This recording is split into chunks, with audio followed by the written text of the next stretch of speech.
Perlu diingatkan bahwa untuk lulus baik adalah satu pandangan mata pada saat menyerang seolah-olah di depan adalah lawan. Kemudian mempunyai kecepatan, ketepatan, dan kekuatan, dan persepsi jurus harus seperti yang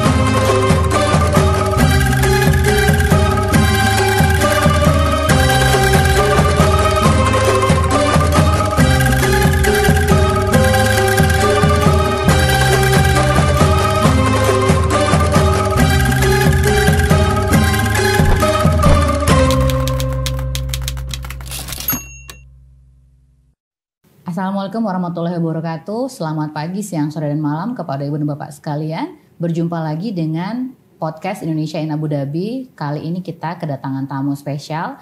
Mungkin kita bisa lihat. Selamat sore waktu Abu Dhabi, Pak Heru dan Pak Agung. Selamat sore. Ini adalah tamu spesial. Kenapa? Karena dari bajunya kita bisa lihat nih, ini bukan orang sembarangan ya. Ini adalah pesilat-pesilat tangguh ya, pendekar kita yang banyak memberikan kontribusi bagi pelestarian budaya silat di Abu Dhabi. Jadi hari ini saya sebutkan saja kita kedatangan tamu dari ITK Abu Dhabi atau Ilmu Tangan Kosong Abu Dhabi, dan tema kita adalah mengolahragakan masyarakat sambil memasyarakatkan olahraga melalui seni bela diri silat ya Pak ya, melalui ITK Abu Dhabi. Oke, Ibu dan Bapak sekalian, kita akan ngobrol lebih lanjut mengenai ITK, mengenai Pak Heru yang menjadi pendirinya, juga Pak Agung yang saat ini menjabat sebagai ketuanya. Tapi sebelumnya kita mau kasih tahu bahwa dalam pembahasan nanti ini kita akan menceritakan dua hal. Jadi pertama adalah mengenai ITK sebagai aliran atau salah satu ajaran dari pencak silat yang merupakan lestari budaya Indonesia, dan yang keduanya mengenai ITK Abu Dhabi sebagai organisasi ya Pak. Makanya tamu kita hari ini ada dua. Dan sebelum kita mulai semuanya, kita akan minta dulu ngobrol-ngobrol dulu sejarahnya soal ITK-nya itu sendiri. Baru kita akan ngobrol lebih lanjut lagi mengenai yang tadi. Baiklah, kita boleh mulai ya Pak ya. Mungkin nanti siapa yang mau mulai jawab bisa, boleh dari Pak Heru, boleh dari Pak Agung. Pertanyaan pertama saya adalah, apa sih Pak ITK itu Pak? Baik, Assalamualaikum warahmatullahi wabarakatuh. ITK adalah Ilmu Tangan Kosong Indonesia.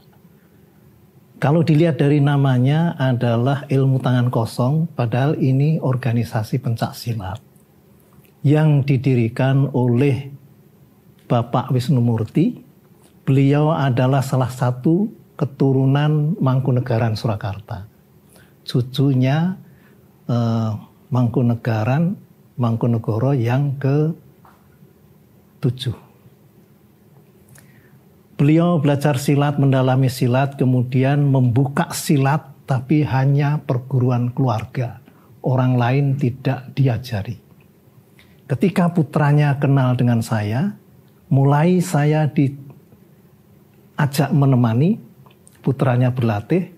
Dari situlah mulai mendaftar ke Ikatan Pencak Silat Indonesia yang disebut IPSI. Dari situ saya dididik, digembleng, dilatih melalui proses yang dirancang oleh Bapak Wisnu Murti yang merupakan seni tata pertahanan diri. Kenapa disebut seni tata pertahanan diri? Karena tarung tapi pakai jurus. Nah, itu silat. Oke. Begitu. Siap. Itu berarti sejarah awalnya ITK.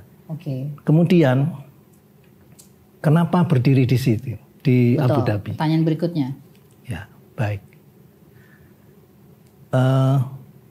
Saya bekerja di industri pesawat terbang Nusantara, ditugaskan ke sini sebagai technical representative. Kemudian di sini sebetulnya saya juga ingin membuka, tapi belum tahu karena sepertinya nggak ada masyarakat Indonesia. Ketika saya datang sini tahun 1993. Wah, 1993. Saya masih SD kayaknya. Oh enggak. Siap. Begitu Pak. Oke. Tiba-tiba ada yang namanya Pak Bambang Sarbudiono bercerita bahwa Bapak Duta Besar Husni Sunkar ingin memperkenalkan budaya silat ke Abu Dhabi ini sebagai negara Arab. Itu 1998 ya Pak kayaknya ya? Itu 1998. Saya mulai dengan Pak dikenal oleh Pak Bambang tadi.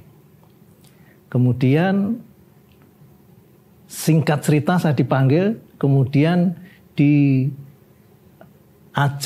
mengembangkan pencak silat yang tujuannya untuk mengenalkan ke orang-orang sini. Yang poin utamanya. Di samping itu untuk mengajak masyarakat Abu Dhabi yang kerja di sini untuk berolahraga yang disampaikan Bu Marisa tadi, mengolahragakan masyarakat dan memasyarakatkan olahraga, tapi olahraganya yang tadi pencak silat. Melalui pencak silat. Jadi sebetulnya mengenalkan sambil melestarikan ya. Iya. Jadi olahraga pencak silat. Jadi itu pertanyaan pertama sama kedua udah terjawab nih Pak. Kalau saya boleh tanya, dulu ketika ini 98 ya, berarti mulai berdiri ITK Abu Dhabi di sini di zamannya Pak Dubes Husni Sungkar ya tadi ya. Nah itu anggotanya sebetulnya maunya siapa? Karena tadi ada mix nih ya, katanya mau untuk kenalin sama orang sini, tapi di sisi lain juga mau orang Indonesia gitu. Jadi sebetulnya targetnya dulu siapa tuh Pak? Baik, ini pertanyaan yang sangat bagus. Saya sampaikan ke Bapak Dubes waktu itu, Pak, tidak mungkin kita mengenalkan dan mengajak kalau masyarakat Abu Dhabi Indonesia tidak berlatih. Saya tidak banyak tahu orang di sini. Kemudian beliau semua diplomat harus berlatih, termasuk Bapak Duta Besarnya. Nah, saat itu kita baru tahu Pak, kita ada yang Swehan, bapak-bapak kerja yang di Swehan. Begitu tahu ada latihan silat pada ikut. Padahal jauh ya Pak? Iya, karena apa? Dulu weekend itu kesini main biliar. Ada dulu, terus pingpong. Jadi seperti pos, ngumpul teman-teman yang tinggal di camp militer yang bekerja di Swehan. Sehingga akhirnya di situ muridnya sempat mencapai 40 awal itu. Lumayan banyak ya, termasuk orang KBRI. KBRI semuanya, karena Pak Duta Besarnya juga berlatih. Oke. Dan itu waktu itu masih sifatnya pelatihan ya dan olahraga gitu. Apakah waktu itu sudah ada organisasinya juga Pak? Maksudnya udah terbentuk kayak semacam susunan, ada pengurusnya dan segala macam gitu? Iya. Suatu kegiatan tanpa organisasi pasti tidak jalan. Sehingga waktu itu saya dikenalkan oleh Pak Dubes kepada Pak Irwan Iding sebagai Sosbud, bagaimana untuk supaya kegiatan ini jalan. Akhirnya saya sampaikan, Pak, organisasi ini sebaiknya milik KBRI. Kenapa? Karena kalau masyarakat mendirikan di luar, persyaratannya sangat susah. Pertama harus independen, dan saya karyawan militer di sini tidak bisa membuka. Betul. Gitu. Sehingga disepakati organisasi pimpinannya adalah Sosbud KBRI. Penanggung jawabnya Bapak Duta Besar itu sendiri. Kemudian kita pelatih-pelatih. Kita itu siapa? Awalnya saya sendiri.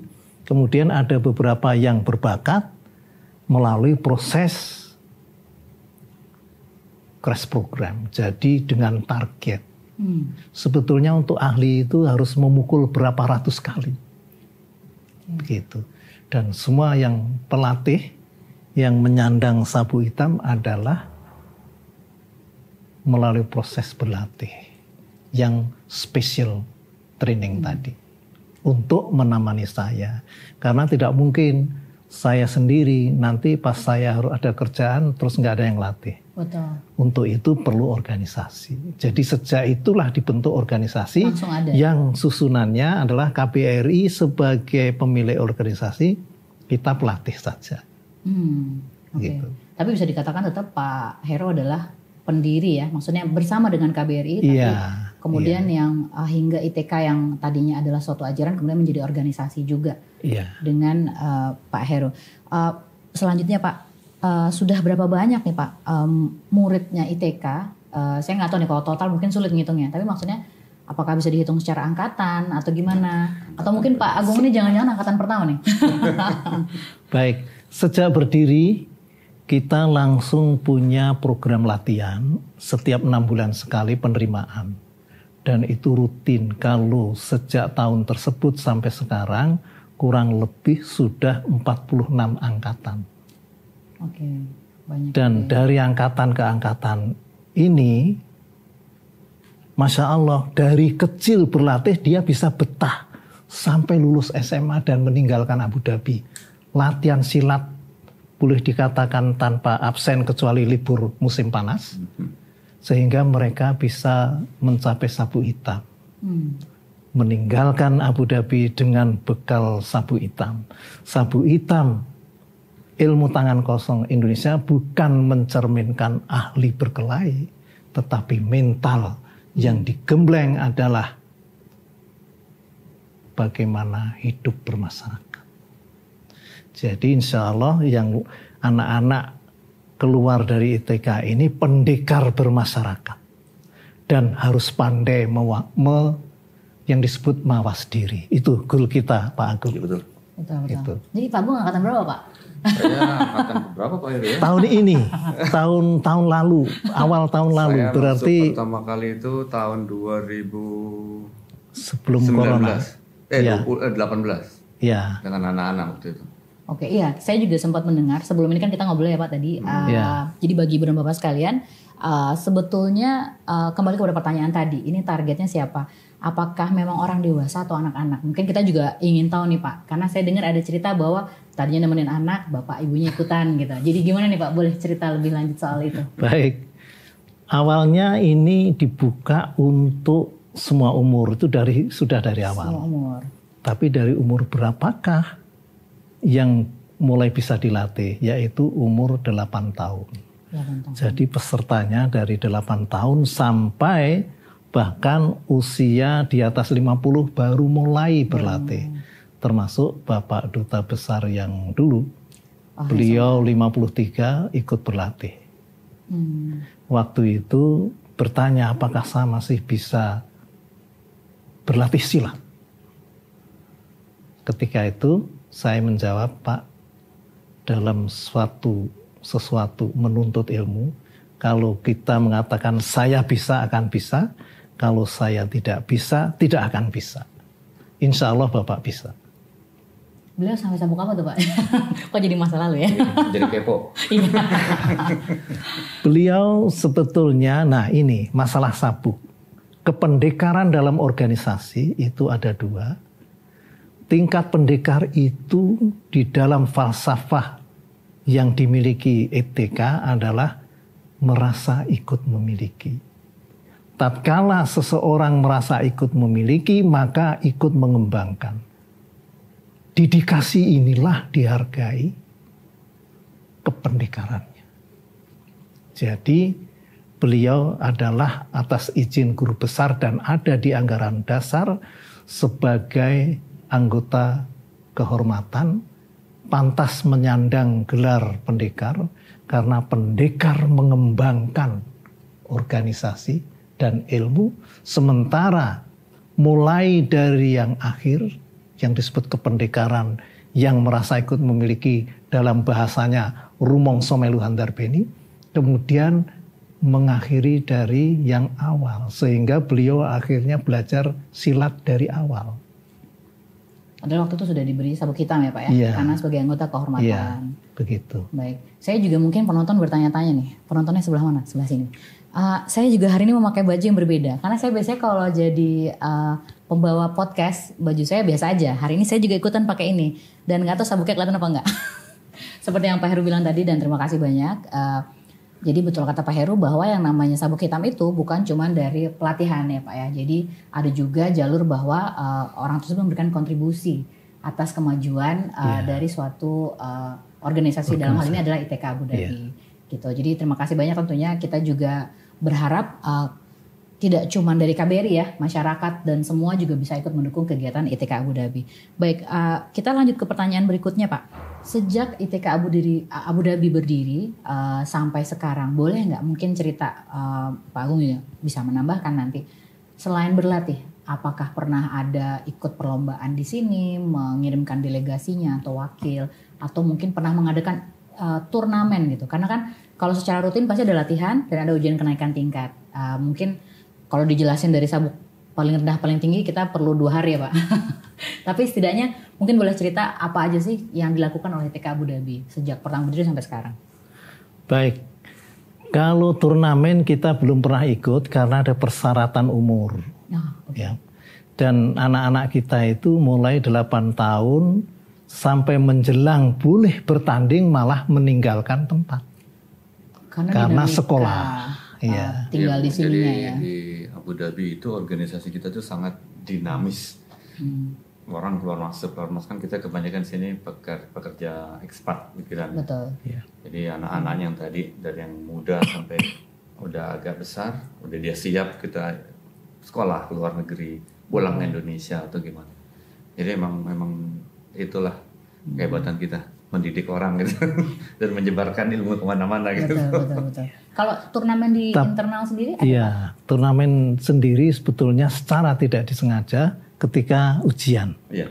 Karena ujian itu adalah 2 yang diujikan adalah teknik yang menyangkut jurus, kerapian jurus, seni tata bela dirinya. Kemudian waktu tarung, sejauh mana bisa menerapkan ilmu tersebut.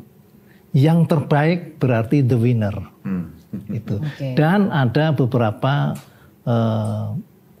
yang disebut perform, seperti demo silat, itu pernah dalam rangka ulang tahun UAE, kita mengirimkan keliling seluruh ini Uni Emirat, ya, semua dan dibiayai semua, dapat hotel dan sebagainya, kita mendisplaykan jurus-jurus dan tarungnya bela diri silat itu. Betul. Jadi tadi seperti kata Pak Heru ya, bahwa silat itu adalah memang bagian dari tidak hanya olahraga, ada seninya ya. There's art in this martial art, ya kan martial art kita. Jadi sebagai informasi bagi Ibu dan Bapak, ITK Abu Dhabi ini juga sangat sering mendukung kita untuk mempromosikan budaya. Salah satunya mungkin dalam kegiatan-kegiatan resepsi diplomatik, kemudian juga ada showcase budaya kita ya, termasuk yang juga dilakukan oleh pemerintah setempat, di mana tadi seperti kata Pak Heru diundang untuk showcasing di Emirat-Emirat yang ada di UAE ini ya Pak ya. Jadi itu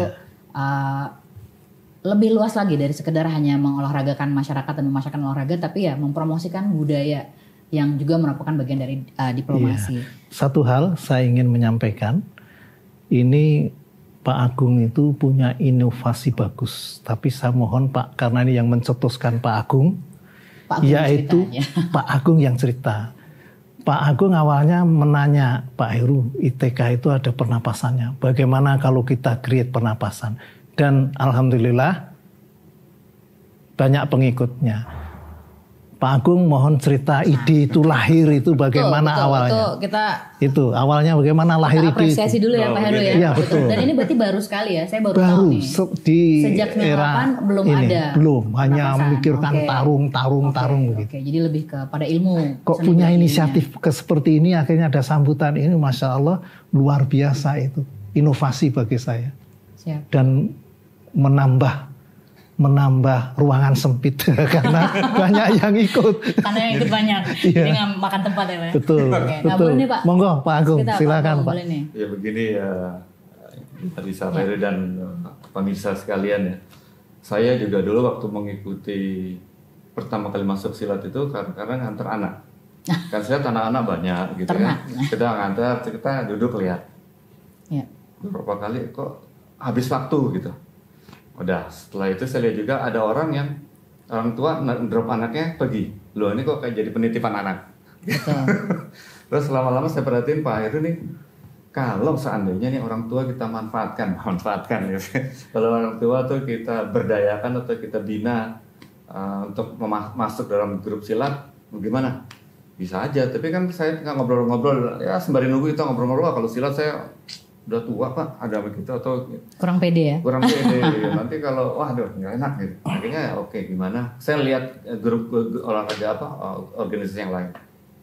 Dan saya lihat bahwa kalau silat itu bukan hanya gerakan-gerakan yang kita keras itu. Rupanya dalam silat itu kan ada kita menahan nafasnya, kita menyalurkan tenaganya. Ya Pak Heru, ada nggak ketika itu seninya pernafasan? Karena pernafasan itu yang saya tahu juga bisa mempermudah mengalirkan jalan darah kan. Ya. Dengan mengalirnya darah itu kan kita menjadi lebih sehat. Apalagi yang udah dewasa. Kita nggak ngomong usia ya Pak ya? Karena itu dewasa. Perasaan aja di hati ya. Itu perasaan. Jadi ya bisa menjadi kita lebih segar gitu kan. Betul. Nah, udah supaya itu oke, kita siapin gitu ya. Itu baru dibuka awal tahun ini Pak ya? Yeah. Awal tahun kemarin ini. Setelah kita semua tertutup berapa tahun ini akhirnya oke, kita buka, siapin. Itu antusias Bu. Iya. Jadi saya lihat banyak ya sekarang. Iya, orang-orang tua yang tadinya nggak ikut, yalah saya ikut berapa dikit, lama-lama banyak banget semua orang tua yang tadinya duduk-duduk aja pada bergabung. Akhirnya menjadi suatu, kalau bagi kita lihat tuh komunitas kesehatan. Betul. Jadi bisa dilihat dari bahwa ITK itu sekarang punya sisi bela dirinya, seni bela diri dan seni pernafasan. Betul. Dan itu adalah yang membuat saya lihat sih orang menjadi lebih apa ya bahasa jadi sumringah gitu, lebih segar orang. Betul. Nggak cuma duduk nungguin. Nggak pegel ya Pak ya? Iya. Tapi bahkan capek, bikin seragam Pak ya. Iya ada seragamnya, wah ada seragamnya boleh itu Pak. Boleh. Desainnya siapa itu Pak? Jadi organisasi ini itu mencakup dari anak-anak sampai orang dewasa. Betul. Inilah kalau saya bilang budaya Indonesia, keberagaman Indonesia itu masuk di sini. Bisa diwadahi oleh ITK Abu Dhabi ya. Karena kan ya kalau kita gerakan silat itu di sini banyak olahraga lain Bu ya. Iya. Udah lari segala. Betul. Silat kan kita endurance. Kita lari ntar memperkuat silat. Asik. Jadi kawan-kawan yang itu olahraga. Jadi mau berkolaborasi dengan cabur-cabur lainnya ya Pak ya. Betul. Itulah tujuan kita supaya apa ya orang-orang kawan-kawan saya nih itu ya untuk bergabung di sini gitu. Kita apresiasi Pak, betul. Sebetulnya dulu juga di awal-awal saat kita mulai lagi setelah COVID ya Pak ya, kita kan semua terhenti setelah COVID. Nah sempat waktu itu Pak Heru juga menawarkan apakah mau ada khusus untuk ibu-ibu untuk defensif martial art gitu. Jadi ada di pipeline Bu. Ada di mana tuh Pak? Di pipeline udah direncanakan. Wah sudah di pipeline. Kalau orang minyak ngomongnya pipeline ya. Saya agak kurang ini pipeline ya. Oh ya betul. Oke. Betul. Ya maksud saya mau nyalek Pak Agung juga sih. Pak kapan Pak mulainya gitu. Gitu ya. Sip. Bagus Pak. Iya karena waktu itu pembahasannya awalnya itu tapi kemudian muncul pernafasan. But then again itu tadi saya setuju dengan Pak Agung bahwa ITK Abu Dhabi ini berarti sudah memfasilitasi dan mewadahi semua semua bentuk masyarakat lah yang tidak pede bersilat, dia lebih pede di seni pernafasan seperti itu ya. Oke, kita udah lumayan cukup banyak bercerita mengenai ITK-nya, tapi tentu ITK itu tidak akan berdiri dan tidak akan ada tanpa manusia-manusia di baliknya. Gitu. Jadi sekarang saya akan berbicara mengenai Pak Heru dan Pak Agung ya. Nama lengkapnya Heru Prasetya Tantra dan ini Pak Agung Baruno. Siap. Jadi mungkin kalau tadi sudah soal ITK-nya, sekarang ini saya akan menceritakan kepada ibu dan bapak semua yang menonton bahwa Pak Heru ini adalah orang ya tadi seperti di awal dalam sejarahnya yang di Indonesianya juga menjadi bagian dalam pendirian ITK dan ketika ada di Abu Dhabi menjadi pendiri dari ITK Abu Dhabi. Sekarang menjabat sebagai ketua Dewan Guru. Di bawah beliau adalah Dewan Pelatih. Kemudian Pak Agung Baruno adalah ketua ITK Abu Dhabi secara organisasi ya Pak ya. Oke, mungkin karena sekarang sudah bicara mengenai individunya, boleh kita pengen tahu latar belakang bapak-bapak. Bapak sejak tahun berapa di sini, bekerja di mana, yang kemudian biar kita semua di rumah juga ngerti ini siapa sih Pak Heru sama Pak Agung gitu. Baik, saya mulai datang ke sini 1993 tapi pulang pergi. Oh oke. Antar pesawat. IPTN ya Pak ya? Iya, bekerja di PTN yang sekarang jadi PT Dirgantara. PTDI. Ditugaskan di sini sebagai Field Service Engineer. Jadi tugasnya, fokusnya satu, bagaimana menjaga serviceability dan reliability dari pesawat tersebut. Kemudian, seperti cerita awal tadi, akhirnya ada ITK di sini. Nah, kenapa saya belajar bela diri? Di zaman saya itu nggak tahu, pemuda zaman dulu, kakak saya, kalau lihat orang jalan saling melihat kok berkelahi. Sampai ke generasi saya begitu. Nah, saya itu lulus SD cuman 25 kg beratnya, tingginya 125 dan dibully terus hampir tiap hari. Lagi duduk di kelas, karena saya itu dari desa pindah ke kota, tiba-tiba penggaris ceplak gitu. Orang kampung, saya ngadu ke kakak. Singkat cerita ikut bela diri. Begitu ikut bela diri karena diuntungkan situasi, putra guru besar tadi seusia saya terus dilatih seperti anak sendiri. Dari situlah saya mendalami ilmu bela diri. Akhirnya saya mengikuti pertandingan-pertandingan yang diadakan IPSI dari Porda, Jurnas, dan Pekan Olahraga. Alhamdulillah saya bisa menjuarai ini. Bareng sudah juara silat nggak ada yang ngebully, malah punya teman banyak karena melatih. Jadi kesimpulannya saya mencari bela diri ini, terbela dirinya karena punya sahabat banyak. Bukan karena jago-jagoan ya Pak ya? Bukan. Sehingga saya tertarik dengan kata-kata jagoan itu. Sehingga saya bila memberikan nasihat kepada anak-anak yang dilatih, belajar bela diri bukan untuk menjadi jagoan, tetapi kita pakai sebagai falsafah hidup. Saya punya statement ini, kalau ibu nggak ngomong jagoan, saya nggak keluar falsafah hidup. Karena saya ingin Bapak kalau ngasih wejangan selalu itu, jadi bukan untuk berantem-berantem gitu ya, bukan untuk ya jago-jagoan lah, bukan untuk bully orang gitu. Iya. Kadang ada yang bertanya dan meragukan, ya silat juara bisa aja karena dibatasi. Pernah berkelahi di luar? Begitu. Pertanyaan dari mereka. Alhamdulillah pernah. Dengan saya, tapi beratnya kalau tahu orang bela diri ternyata dia tuh membawa senjata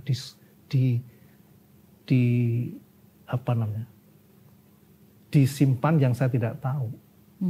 Begitu saya diajak di tempat yang sepi, tiba-tiba dikeluarkan senjata tersebut.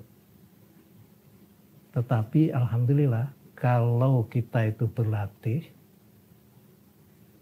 yang namanya no pain no gain, dengan singkat bisa mengalahkan. Siap.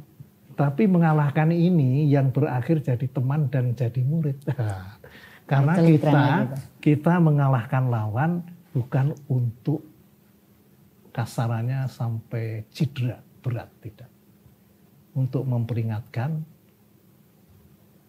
ketidakbaikan tadi, sehingga menyadarkan kenapa mesti harus bermusuhan, kecuali orang jahat. Dan pernah di Jakarta saya, karena dari Solo mungkin wajah kampung, diperes. Nah, daripada berkelahi, kasihkan aja uangnya. Minta sisa sedikit aja untuk naik bis. Apa yang terjadi begitu, kok bukan mobil dia. Saya akhirnya, wah ini calo dalam hati. Dimintain uang. Nanti kalau di sana ditarik ini. Nggak mau ribut, sudah dikasihkan. Begitu dikasihkan, loh kenapa? Yang itu diminta lagi 100 rupiah. Berarti saya pulang pakai apa? Di situ buat apa? Saya latihan bela diri. Hajar. Uangnya dikasihkan. Kalau itu penjahat kategorinya Pak ya? Penjahat harus dihajar. Tapi kalau hanya teman harus diperingatkan. Oke. Begitu. Itu yang melatar belakangi saya kenapa jadi dari tahun 1971 berlatih sampai sekarang masih berlatih. Waduh. Dan melatih. Waktu itu Bu Marisa belum ada di dunia. Iya kan? Baru mau bilang Pak. Saya sudah 1971. mulai berlatih. Wow. 1971 itu berlatih berarti sudah Tapi usia. ada kunci. Ilmu apapun jangan merasa menjadi master. Tatkala kita merasa menjadi master, maka ilmunya berhenti. Jadi kita harus merasa kurang. Itu yang disebut apa yang namanya ojo rumangsa bisa, ning sing bisa rumangsa. Prinsip kalau kita mau berkembang begitu. Dan anak-anak didik kita kalau sudah mulai sabut coklat, wah jago. Pelan-pelan dikasih tahu. Dan ini termasuk mental. Betul. Pendidikan mentalnya ada di sini. Ya. Termasuk harus mawas diri. Orang mawas diri itu bagus. Karena tahu ya saya salah. Jangan mentang-mentang silat, salah pun hajar. Betul. Tidak bagus. Harus tahu kalau kita salah ya sudah. Tapi kalau kita tidak salah harus berani mengingatkan. Nah karakter ini yang kita Dibangun, gembleng kepada anak-anak kita. Pada Bukan kependekarannya. Tarung saja, tapi yang disebut mental tadi di situ. Betul, setuju Pak. Memang kalau saya boleh menambahkan juga, memang yang kita lihat dari anak didik silat itu sebetulnya adalah bahwa kita punya beban sebagai pelatih atau sebagai pengurus dalam organisasi supaya mereka itu tidak lantas diberikan senjata tapi tidak diberikan kontrolnya ya. Jadi pendidikan mental itu dan disiplin sebetulnya adalah bagian dari giving them the weapons ya dengan silatnya itu, tapi also giving them semacam ilmu kehidupan pada akhirnya ya, bahwa ya nggak cuman The way of life. Ya nggak cuman terus abis itu jago gitu seperti tadi Pak Heru bilang. Baik, mungkin sekarang kita ke Pak Agung nih. Pak Agung boleh cerita Pak, Bapak di sini bekerja sebagai apa? Saya di sini bekerja sebagai ekspat di perusahaan minyak, perusahaan negara sini ya, kayak Pertamina kita. Udah sekitar 8 tahun, saya dari 2015. Sebelumnya saya di Oman, jadi tempat yang sama juga.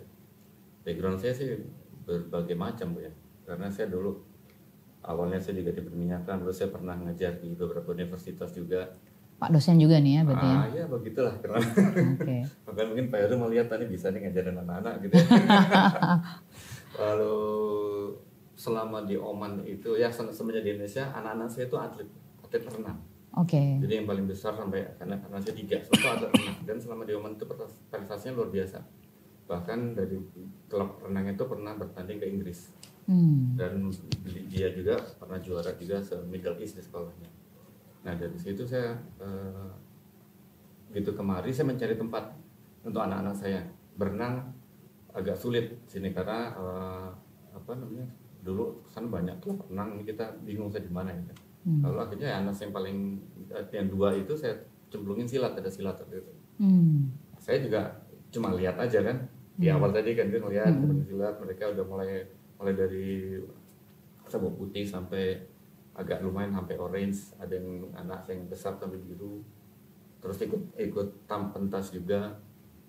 Lama-lama saya diledek-ledek kan, ini bapaknya nggak ikut latihan, lihat sini ditarik sampai ikut lah. Ikut biar latihan ya apa boleh buat sama kawan-kawan, ya udah Pak langsung tolong jadi ini deh ketua organisasi, kan kita pisah gitu. Pisah itu artinya Pak Heru dengan pelatih fokus malah buat kurikulum pelatihan.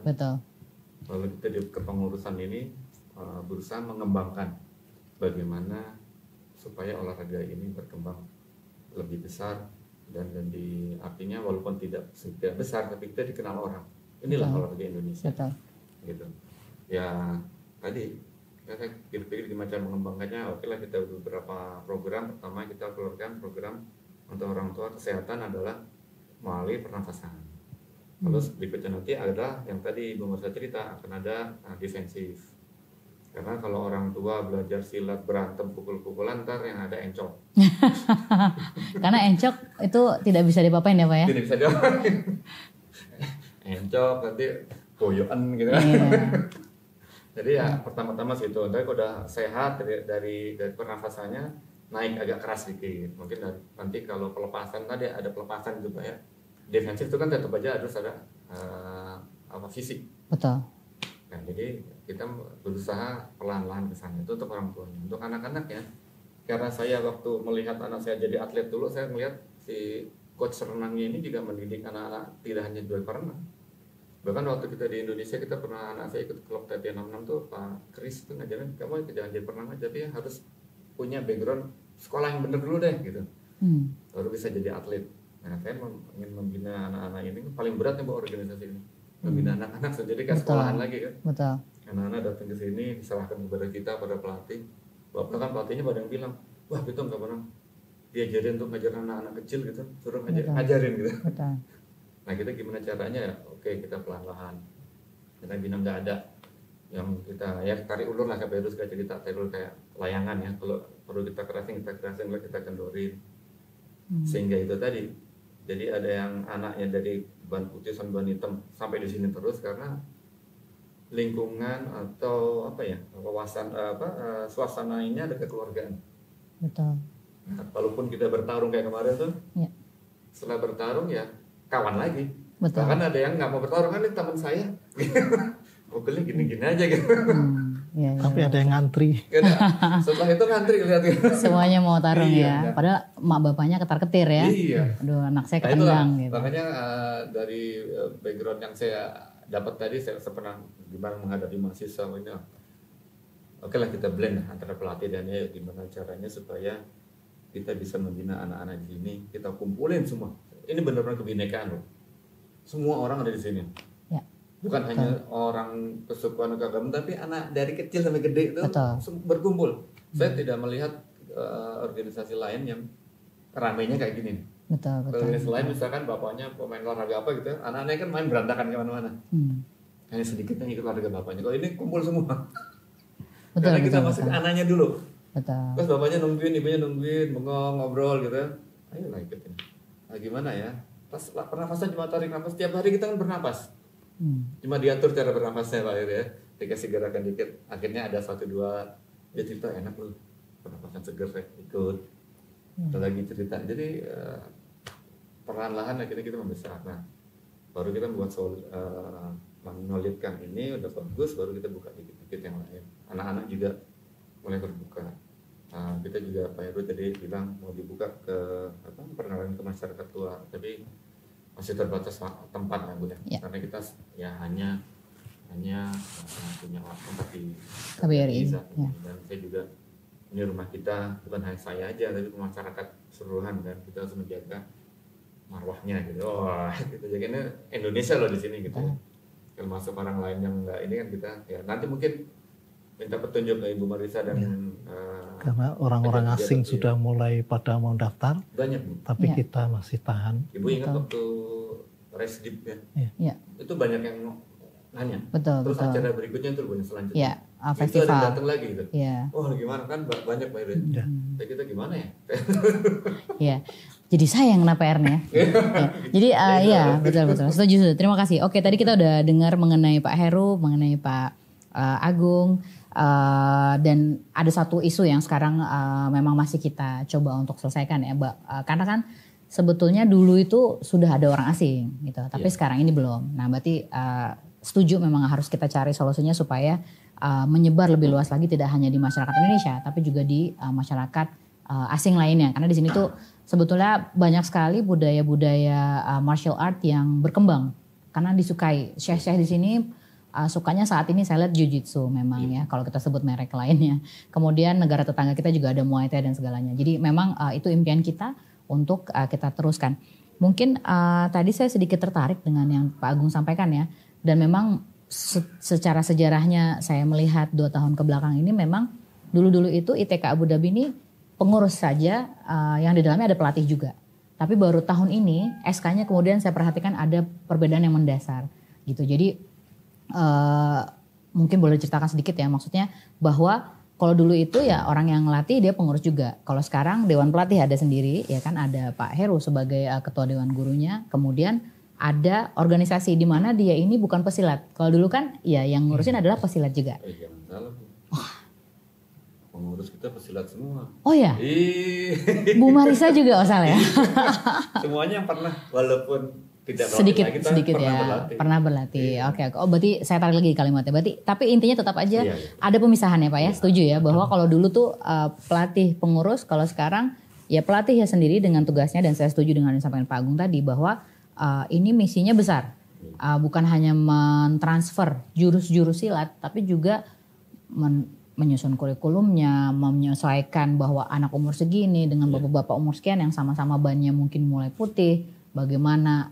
Jadi maksudnya ada ujiannya pula gitu kan. Kalau kita bahas bisa panjang ya memang. Tapi mungkin boleh cerita sedikit Pak. Kenapa kok akhirnya sekarang dipisah nih gitu?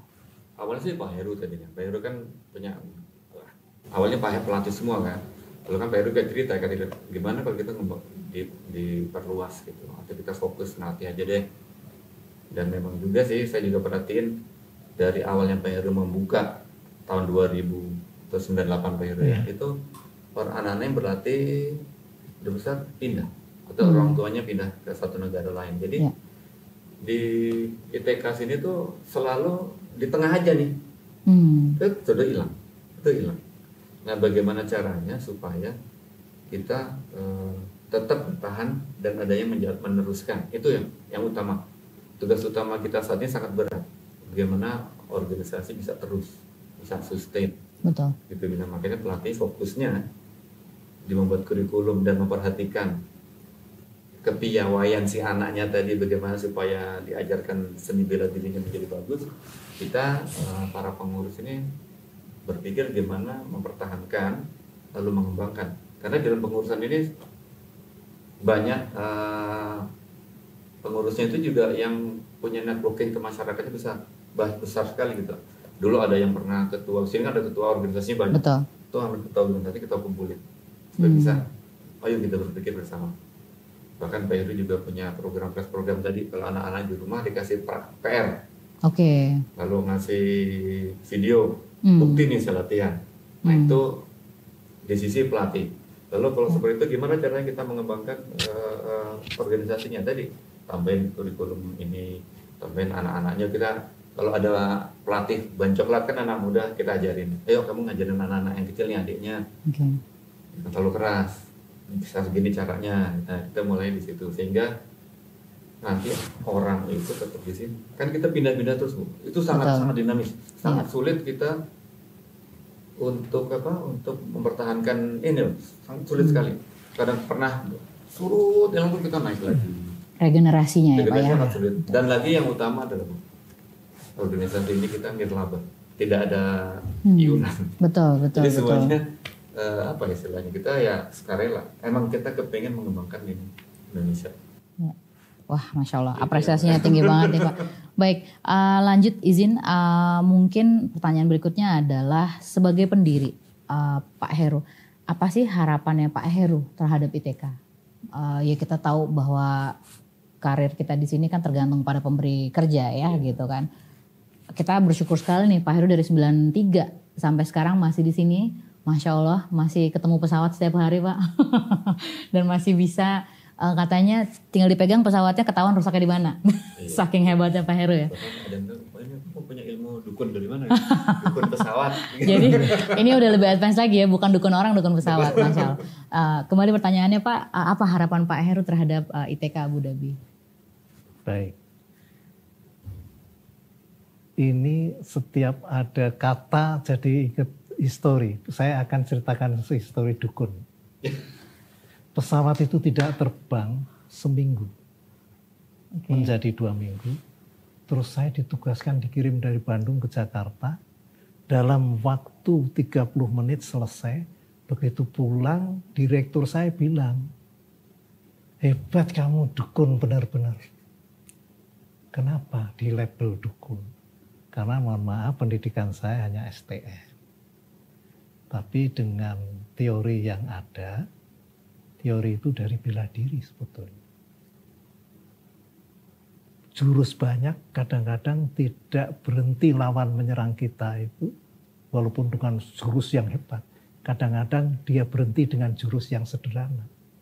Dalam menangani suatu kerusakan teknologi, approach-nya tidak selalu dengan teori tinggi. Itu yang ada di saya. Tapi level dukun ada.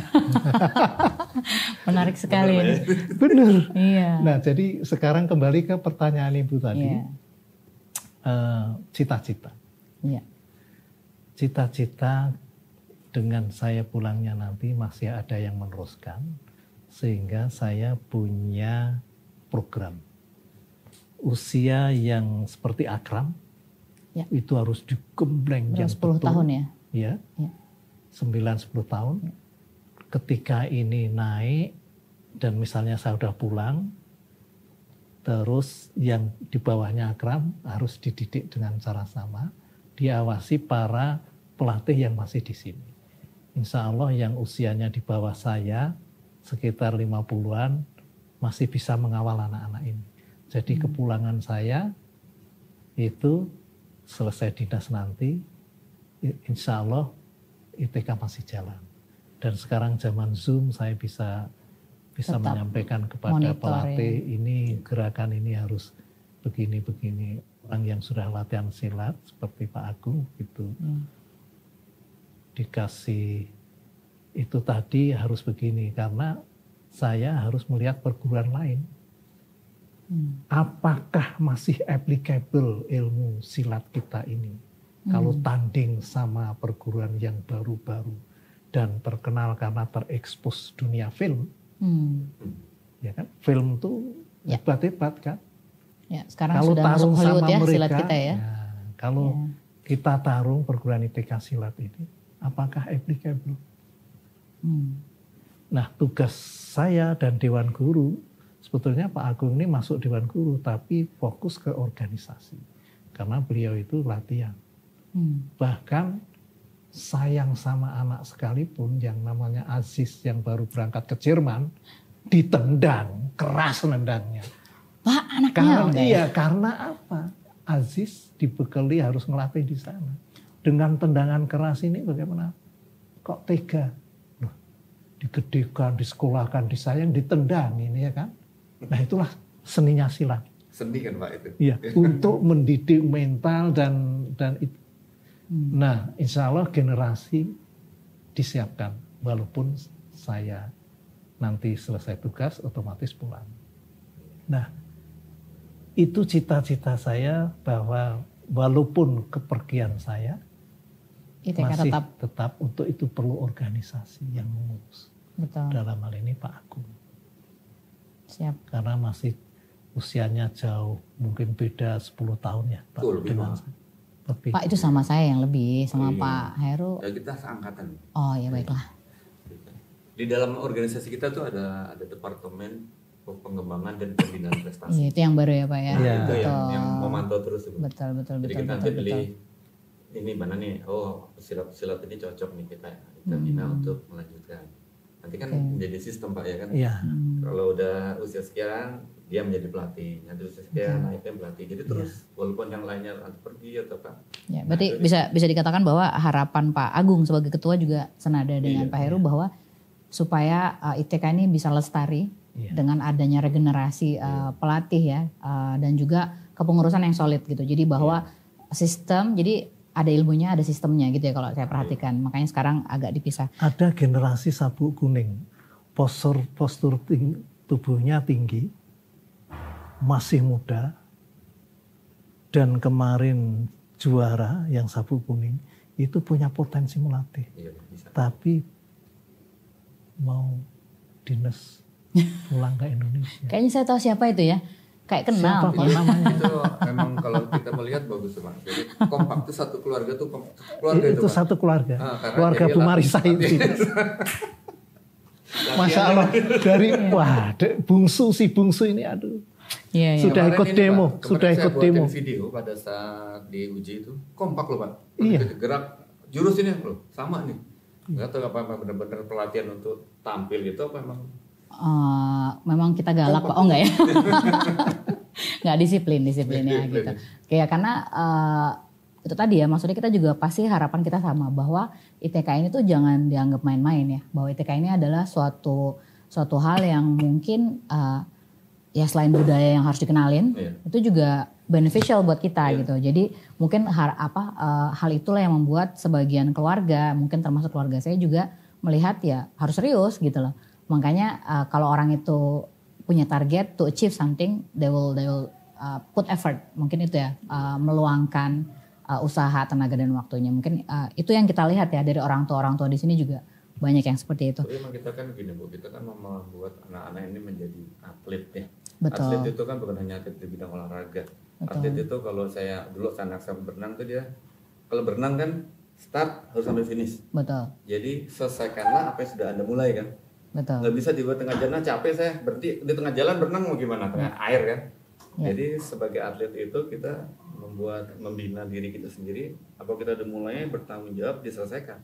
Betul. Nah itu yang akan kita bina. Itu hal yang berbeda yang nggak dimiliki semua orang ya, secara umum gitu. Karena memang itu tadi ada goals. Iya. Semua apapun olahraganya, termasuk pencaksilat itu kan olahraga ya betul. Jadi silat pun apa aja itu. Artinya bisa diterapkan dalam kehidupan kita, di pekerjaan kita, di sekolah.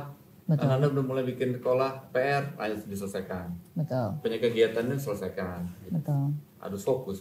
Ya. Jadi Pak Heru juga tadi cerita di dalam olahraga organisasi kita ini anak-anak sejak seminggu sekali itu baru seminggu sekali terbebas dari gadget. Betul. Wah ini banyak banget apresiasinya.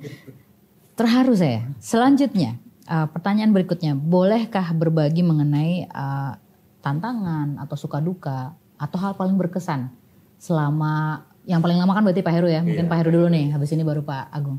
Apa Pak, ITK Abu Dhabi selama Bapak 98 berdiri sampai sekarang nih, apa aja Pak yang paling menarik atau apa gitu, tantangan suka duka? Tantangan tapi menarik. Nah, ini bagus ini. Ketika orang-orang tuanya melihat anak-anak pada bisa silat yang umur 9 tahun, masih 6 tahun datang, boleh nggak anak saya ikut? Sebetulnya tantangan, kalau kita niat bisa tapi nggak punya pelatih, nah ini tantangan. Betul. Dan menjadi menarik kalau ya. Kalau direkrut banyak sekali. Karena yang sekarang ini ibu-ibu muda yang produktif, usia produktif, itu yang umur 6 tahun udah mulai ada dan mendaftar. Betul. Bahkan 3 tahun bisa nggak Pak kalau anak saya mulai, waduh. Jadi playgroup gitu. Penitipan beneran ya. Iya itu. Itu tantangan pertama. Tapi itu tantangan positif. Betul. Nah, mampukah kita meng-create pelatih bisa memulai umur 6 tahun di beberapa hal, kalau anak tersebut berbakat, lagi-lagi bukan karena putrinya Bu Marisa, itu di bawah 7 tahun kan. Betul. Ternyata ujian bisa lulus, jurusnya rapi. Kuncinya ada. Anak tersebut harus senang kepada pelatihnya. Saya sudah punya resepnya. Tapi kalau saya mendidik pelatih supaya dia punya daya tarik ke anak kecil, bagaimana caranya? Betul, Ya, itu tantangan juga tantangan. ya Pak ya. Betul. Nah seperti bayangkan saya ini usia 68, putrinya ibu itu dengan ke saya tidak takut.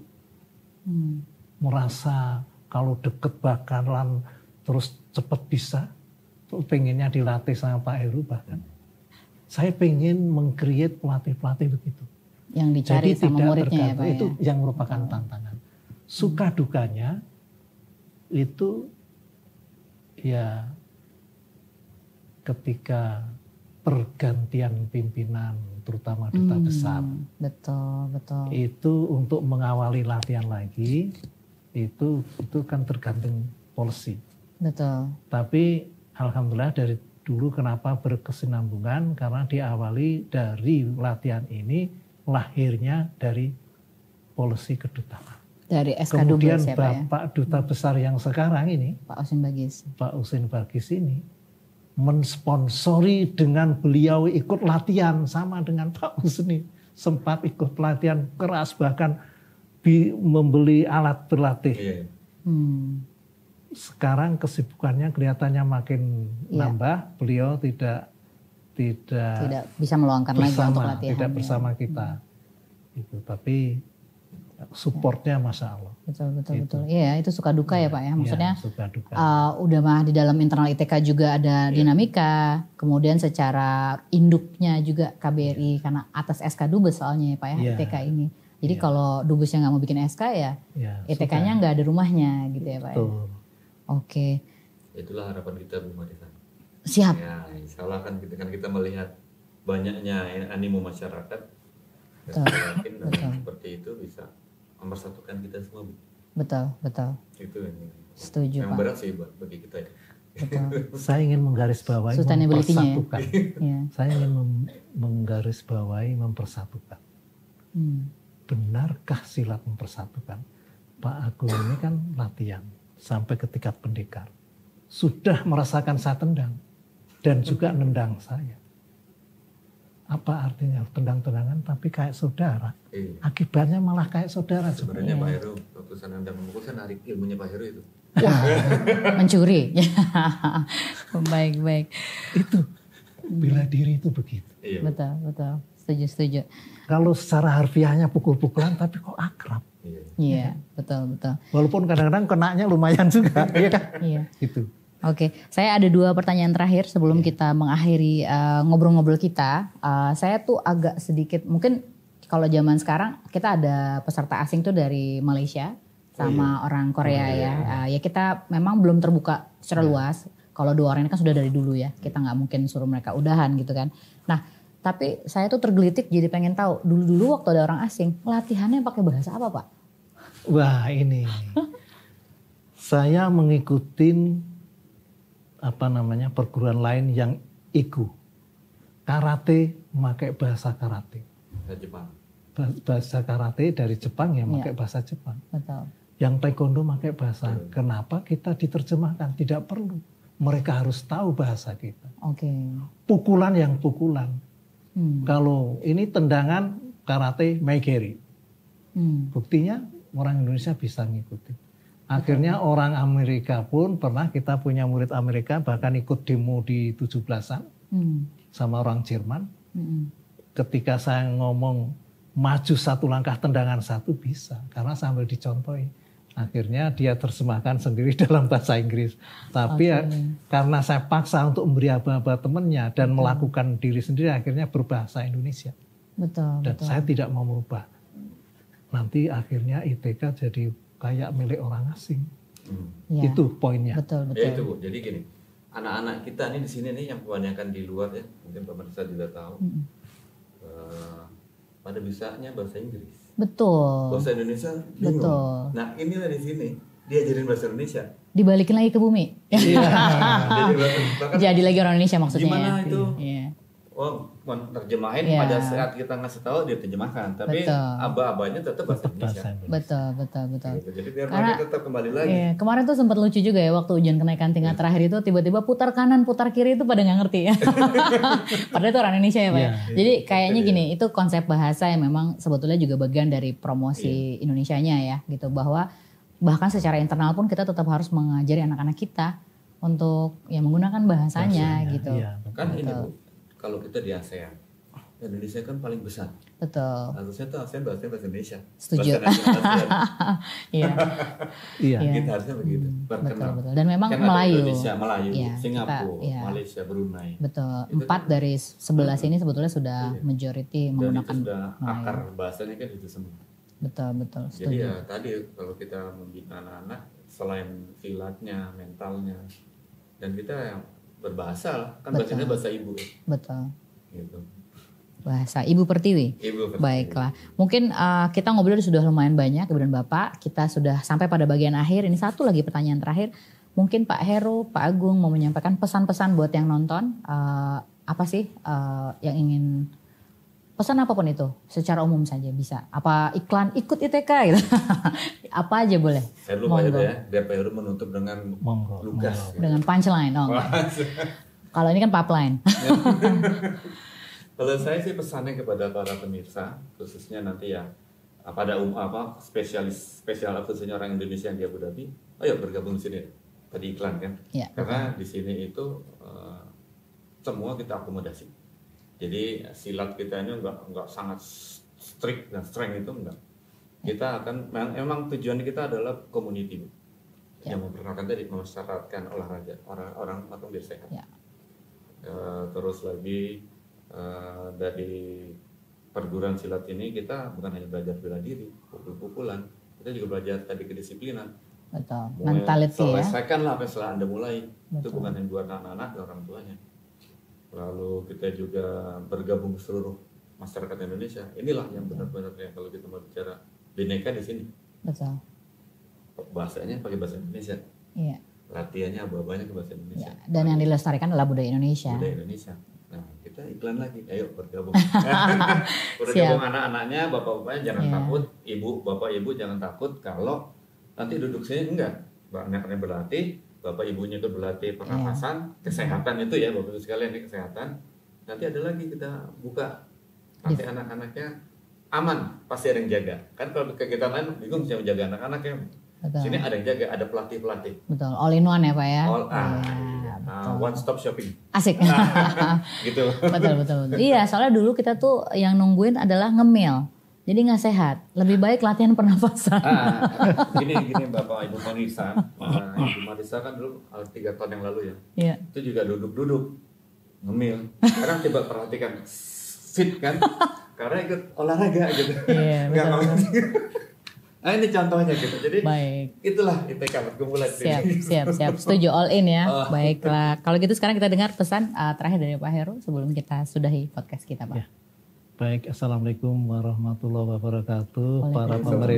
Para pemirsa, seperti yang disampaikan Pak Agung tadi, ITK itu sebetulnya di samping mendidik olahraga bela diri, tapi yang utamanya adalah mental, dan yang tidak jauh kalah pentingnya secara tidak disadari belajar leadership.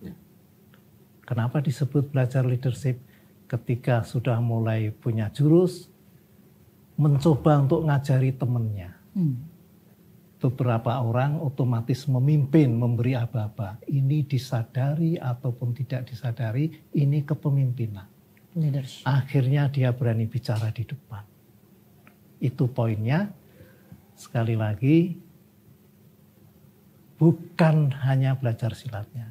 Dan kita minggu yang lalu sudah mengadakan ujian dan kita menerima pembukaan murid baru sekarang.